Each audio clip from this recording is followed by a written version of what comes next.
नमस्कार, आपण पाहताय न्यूज 18 लोकमत. आपल्या सगळ्यांचं स्वागत. मी मिलिंद भागवत आणि आता जगभरातल्या अनेक महत्त्वाच्या बातम्यांचा घेणार आहोत वेगवान आढावा.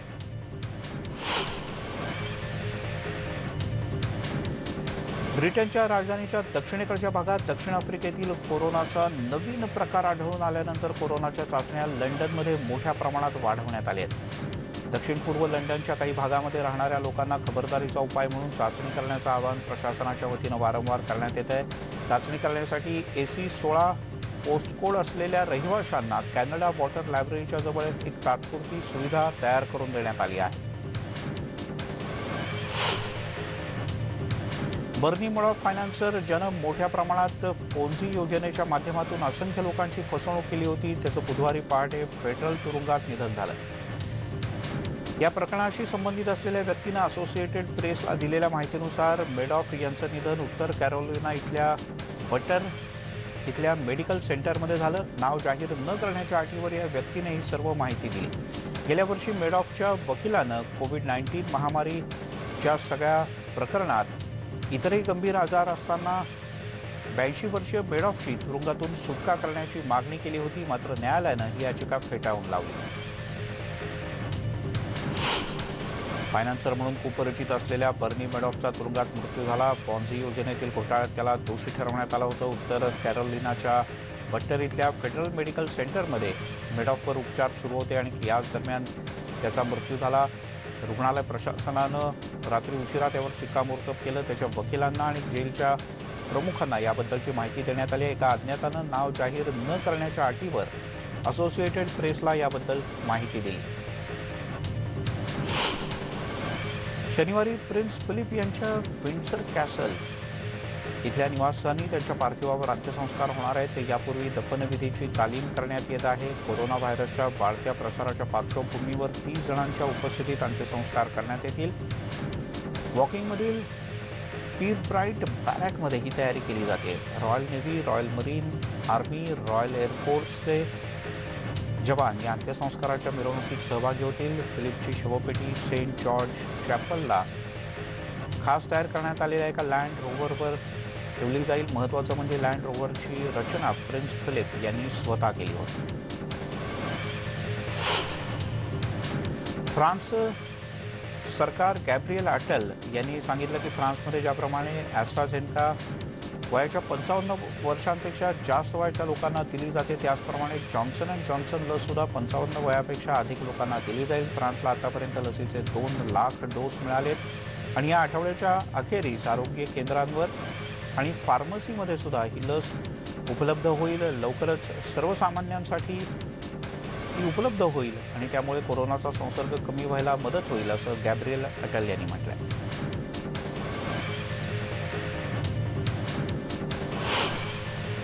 चीनचे अध्यक्ष शी जिनपिंग यांनी बुधवारी बीजिंगमधल्या ग्रेट हॉल ऑफ पीपलमध्ये 29 देशांमधील नवीन राजदूतांनी चीनला सादर केलेली अधिकारपत्र स्वीकारले. हे राजदूत अफगाणिस्तानातील जावेद अहमद कायेम, ग्रीसचे जॉर्जियस इलियोपोलौस, बोस्निया आणि हर्जेगोविना इथले तारिक बुकविक, मादागास्करचे जीन लुई रॉबिन्सन, पूर्व तिमोरमधल्या अब्रू डोस सॅन्टोस, मायक्रोपोनेशियामधल्या फेडरेट स्टेटस ऑफ गेन्सर यांचा समावेश होता. युक्रेनियन लष्करानं रशियाच्या पूर्वेकडील सीमेजवळ वाढत्या तणावाच्या पार्श्वभूमीवर आपल्या सैनिकांचं एक फुटेज प्रसिद्ध केलं, ज्यामध्ये सैनिक व्यायाम करताना दिसत आहेत. युक्रेनच्या सीमेवरील रशियन सैन्यामुळे आणि युद्धबंदीचं उल्लंघन वाढल्यामुळे अमेरिका चिंतेत आहे. मॉस्कोनं 2014मध्ये युक्रेनच्या क्रिमेनियन द्वीपकल्पात घुसखोरी केली होती. त्यामुळे रशियन समर्थित अलगाववाद आणि युक्रेनियन सैन्य यांच्यात सातत्यानं संघर्ष सुरू आहे. युक्रेन आणि रशिया या दोन शेजारीलच्या राष्ट्रांमध्ये वाढत्या तणावाच्या पार्श्वभूमीवर युक्रेनच्या नागरिकांनी बुधवारी त्यांच्या भविष्याविषयी मोठी चिंता व्यक्त केली. स्वयंघोषित प्रजासत्ताक असलेल्या डोनेस्टक आणि लुहान्स्क इथे सैनिक आणि नागरिकांमध्ये रशियाचं सैन्य युक्रेनच्या सीमेवर आल्याबद्दल भीती व्यक्त केली जाते. युक्रेनची राजधानी कीव प्रशासनाकडून स्पष्ट करण्यात आलंय की रशियानं 42,000 सैन्य क्रिमियामध्ये पाठवलंय, तर 41,000 सैन्य युक्रेनच्या पूर्व सीमेवर तैनात करण्यात आलं आहे. अर्जेंटिनाचे राष्ट्राध्यक्ष अल्बर्टो फर्नांडिस यांनी बुधवारी कोरोना रुग्णवाढीच्या पार्श्वभूमीवर नवे निर्बंध जाहीर केले। रात्री 8 ते सकाळी 6 वाजेपर्यंत कर्फ्यू जाहीर करण्यात आला असून या काळात कोणालाही रस्त्यावर फिरता येणार नाही असं फर्नांडिस यांनी म्हटलंय। मनोरंजन, सामाजिक, सांस्कृतिक, क्रीडा आणि धार्मिक अशा सर्व प्रकारच्या कार्यक्रमांवर बंदी घालण्यात आली। दरम्यान अर्जेंटिनामध्ये गेल्या 24 तासात 25,157 नव्या कोरोना बाधितांची नोंद झाली। आतापर्यंत अर्जेंटिनामध्ये 2.6 दशलक्ष नागरिकांना कोरोना झाला होता।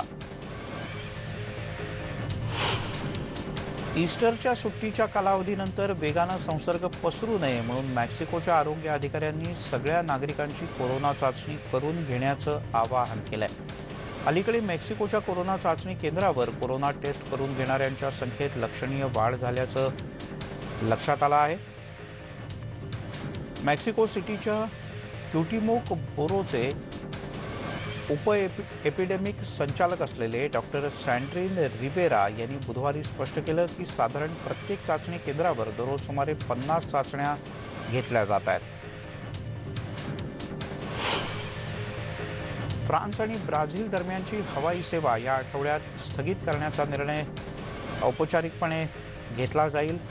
कोरोनाच्या या महामारीनं अर्थव्यवस्थेला जबर धक्का दिलाय, पण कोरोना संक्रमणाचं प्रमाण काही केल्या कमी होत नाही। जोपर्यंत सगळं सुरळीत होत नाही तोपर्यंत ही विमानसेवा खंडित केली जाईल। त्यामुळे फ्रान्सनं ब्राझीलला जाणाऱ्या उड्डाणांवर मर्यादा आणली, तर काही फ्लाईट्स ही रद्द करण्यात आले।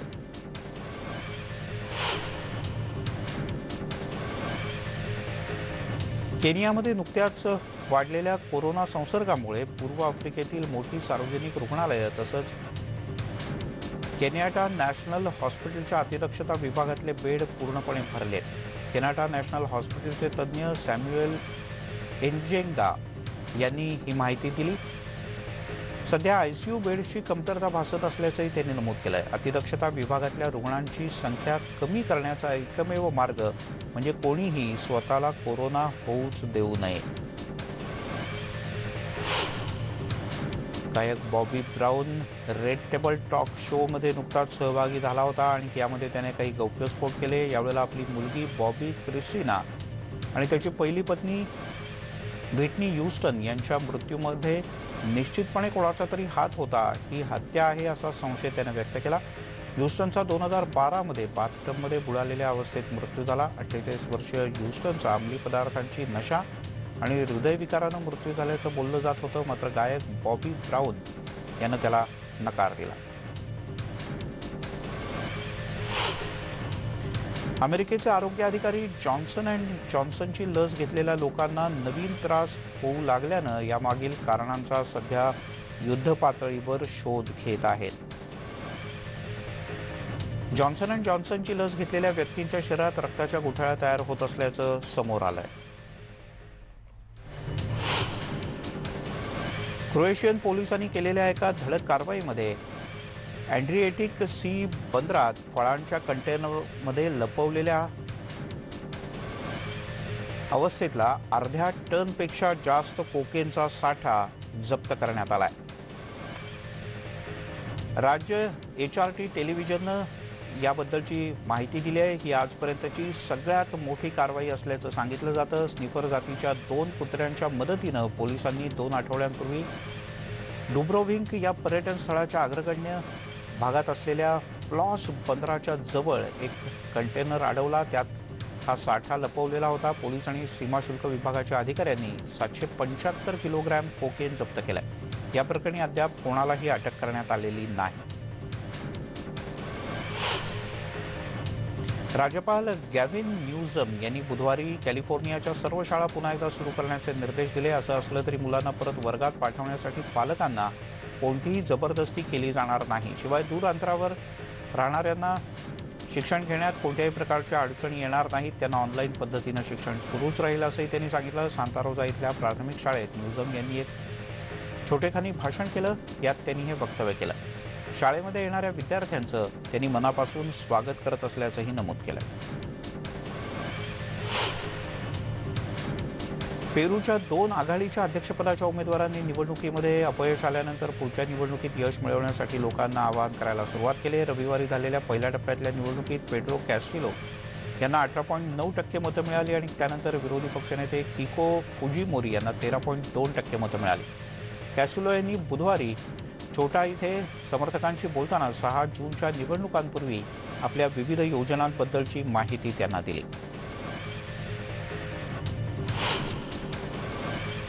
व्यापारी विमान उद्योगातील कामगारांनी बुधवारी रोममध्ये आंदोलन केलं. इटालियन कंपन्यांकडून लादल्या जाणाऱ्या संभाव्य टाळेबंदीचा धोका लक्षात घेता हे आंदोलन करण्यात आलं.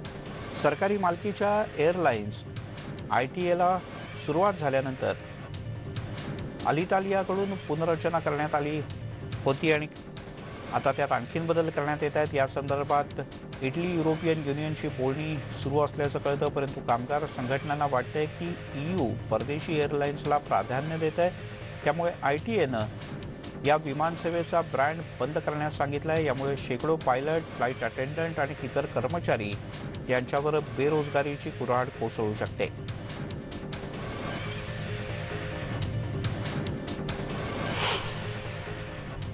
यासोबतच जगाच्या पाठीवर मध्ये घेऊयात एक छोटासा ब्रेक. लगेचच परत येतोय.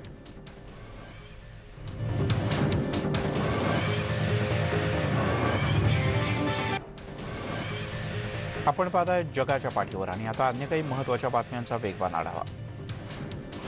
अमेरिकेचे राष्ट्राध्यक्ष जो बायडन आणि त्यांच्या पत्नी जिल बायडन यांचा कुत्रा मेजरला स्पेशल ट्रेनिंगसाठी पाठवण्यात आलाय. कारण पाठोपाठ 2 वेळेला मेजरनं बायडन आणि त्यांच्या पत्नीला चावा घेतला. वॉशिंग्टनमध्ये 3 वर्षीय जर्मन शेफर्ड जातीच्या मेजरला खासगी प्रशिक्षणासाठी पाठवण्यात आलं आहे. प्रशिक्षणाच्या काळात तो राष्ट्राध्यक्ष बायडन यांच्यापासून दूर असेल. काही आठवड्यांसाठी जोला विशेष ट्रेनिंग दिलं जाईल, असं जिल बायडन यांच्या प्रवक्त्या मिशेल लारोसा यांनी सांगितलं आहे.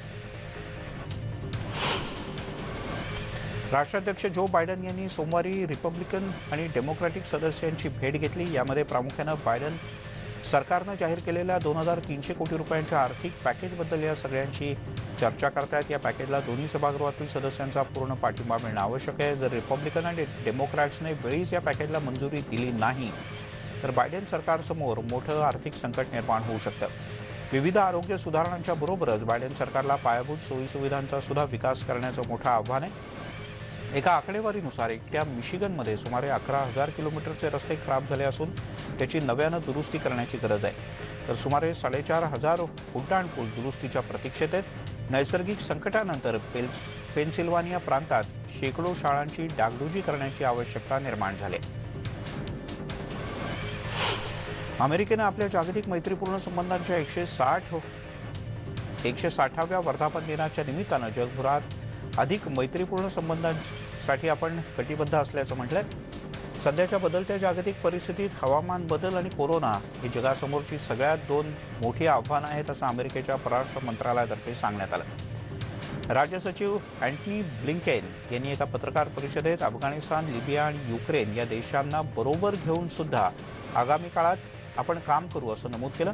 युरोपियन युनियन सोबत सुद्धा आपण शांतता आणि आरोग्य या विषयात एकत्रित काम करणार असल्याचं अमेरिकेच्या परराष्ट्र राज्य सचिवानं म्हटलं आहे.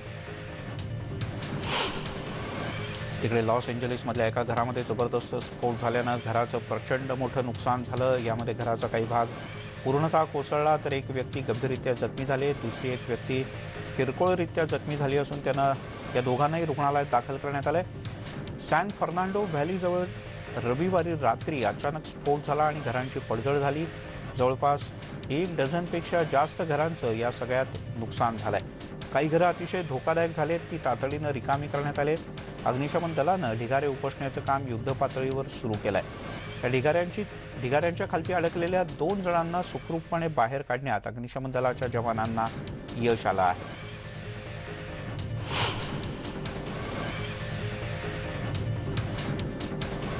लिबियाच्या नवीन अंतरिम सरकारचे प्रमुख पंतप्रधान अब्दुल हमीद डेबिह यांनी सोमवारी अंकारा इथे तुर्कीचे अध्यक्ष रेसेप यांची भेट घेतली. यावेळेला दोघांमध्ये लिबिया आणि तुर्कस्तानमध्ये परस्पर सहकार्याला चालना देण्याच्या दृष्टीनं चर्चा झाली. या दोन्ही देशांमध्ये प्रामुख्यानं ऊर्जा आणि आरोग्य विषयात सहकार्यावर एकमत झालं. लिबियाच्या ऐक्य आणि पुनर्रचनेस पाठिंबा दिल्याबद्दल डेबिबा यांनी तुर्कीचे आभार मानले. आफ्रिकी देशांमध्ये पायाभूत सोयींच्या विकासासाठी तातडीनं काम सुरू करण्यावरही लिबिया आणि तुर्कस्तानचं एकमत झालं.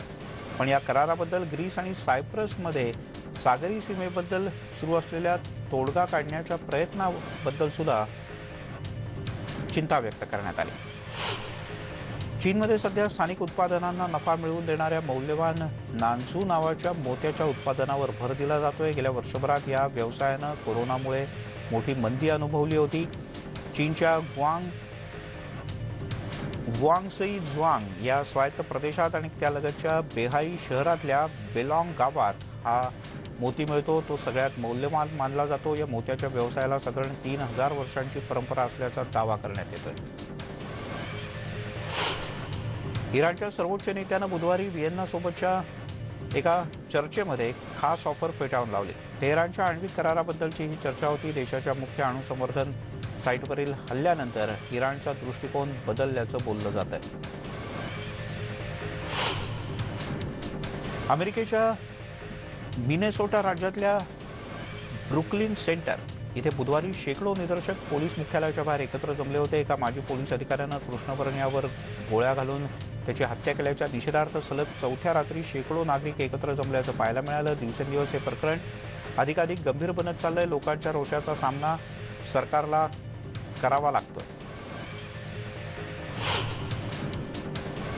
वॉशिंग्टन राज्य सरकारचे संचालक जय इनस्ली यांनी बुधवारी देशातील सर्वात जास्त नफा देणाऱ्या इमिग्रेशन कारागृहांना 2025 पर्यंत बंद करण्याच्या विधेयकावर स्वाक्षरी केली। वॉशिंग्टन विधिमंडळानं मंजूर केलेल्या उपाययोजनांमुळे राज्यातील सर्वात जास्त नफा देणारी केंद्र सध्या बंद आहेत। पण राज्यात एकमेव सुविधा उरली आहे आणि ती म्हणजे टोकोमा इथं वायव्य दिशेला असलेल्या डिटेन्शन सेंटरची। इराकच्या निनवे गव्हर्नमेंटमधील तुर्की तळाला लक्ष्य केलेल्या रॉकेट हल्ल्यामध्ये बुधवारी 2 मुली जखमी झाल्या। लष्करी तळाजवळच्या गुडाळ गावात एक क्षेपणास्त्र त्यांच्या घरावर पडलं। 2 मुली, यात एकीचं वय 12, दुसरी 14 वर्षाची या दोघी बहिणी आहेत, त्या जखमी झाल्या। हल्ल्यानंतर त्यांच्यावर शिखान इथल्या रुग्णालयात वैद्यकीय उपचार सुरू करण्यात आले।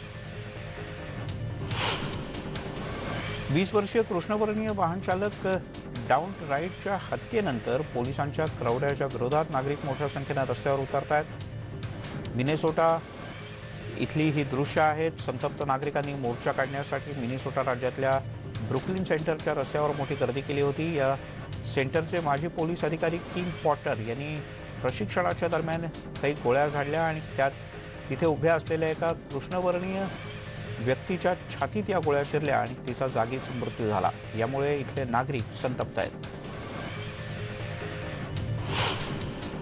इजिप्तच्या नाईल डेल्टा इथे बुधवारी एक प्रवासी गाडी रुळावरून घसरल्यानं कमीत कमी 15 जण जखमी झाले। आरोग्य मंत्रालयाच्या वतीने माहिती देण्यात आली। स्थानिक माध्यमांनी दिलेल्या माहितीनुसार शर्कियाचे राज्यपाल ममदू भोरब यांनी सांगितलं की शर्किया प्रांतात कायरोकडे जाणारी रेल्वे दोन्ही रुळावरून खालती घसरली। या घटनेचं दृश्य सीसीटीव्हीत कैद झालं। यामध्ये जवळपासच्या प्रवासी गाड्या आणि प्रवासी सुद्धा खालती उभं राहून अचंबित होऊन पाहताना दिसत आहेत। सुदैवानं यात कोणतीही जीवितहानी झालेली नाही, पण या अपघातामागचं नेमकं कारण समजू शकलेलं नाही।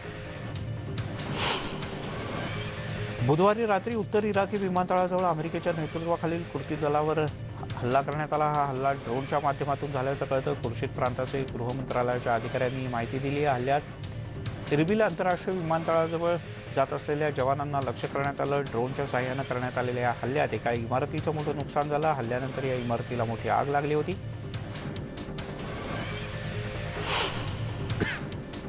कोस्टगार्डनं बुधवारी लुईझियानाच्या किनाऱ्यावरून गहाळ झालेल्या 12 जणांचा अखेर शोध घेतला। एक जहाज चक्रीवादळाच्या तडाख्यात सापडलं होतं। त्याचा कोणताच ठाव ठिकाणा लागत नव्हता। कोस्टगार्डनं शोध मोहीम राबवली आणि या कोस्टगार्डच्या जवानांना एका क्रू मेंबरचा मृतदेह सापडला। तसंच जहाजावरच्या अन्य 6 जणांना वाचवण्यात तटरक्षक दलाला यश आलं। जेव्हा हे जहाज लापता झालं होतं तेव्हा समुद्रात 130 ते 145 किलोमीटर प्रति तास या वेगानं वारे वाहत होते। एका क्रू मेंबरचा मृतदेह सापडला असून बाकीच्या सर्व खलाशांना वाचवण्यात कोस्टगार्डला यश आलंय। समुद्रामध्ये अचानक निर्माण झालेल्या चक्रीवादळानं परिस्थिती अतिशय गंभीर बनली होती।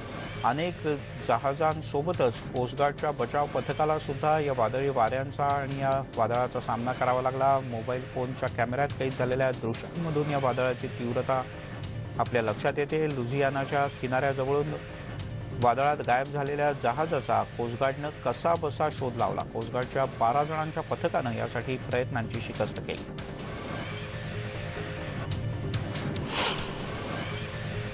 बुलेटिनमध्ये इथे सांगूया. सर्व प्रकारच्या ताज्या अपडेटसाठी news18lokmat.com या आमच्या वेबसाईटला लॉग ऑन करा. फेसबुक आणि ट्विटरवर फॉलो करा.